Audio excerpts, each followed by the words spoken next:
వల్లీ సమేతంగా వాస్తవమూర్తిగా నెమలి వాహనధారి నిండు రూప ముక్కంటి సుతునకు మృక్కులు దీర్చంగా జనులంత వచ్చిరి జామురాత్రి.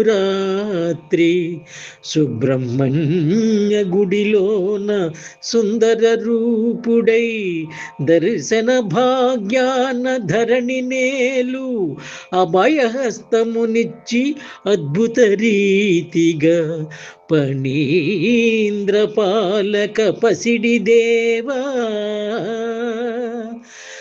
ఖర్జురంబు జీళ్ళు కమనీయ బజ్జీలు సస్తి సంతలోన పుష్టిగాను పుణ్యనాటకాలు పందిట్లో సినిమాలు సుబ్బరాయుడి గుడి శోభయాత్ర.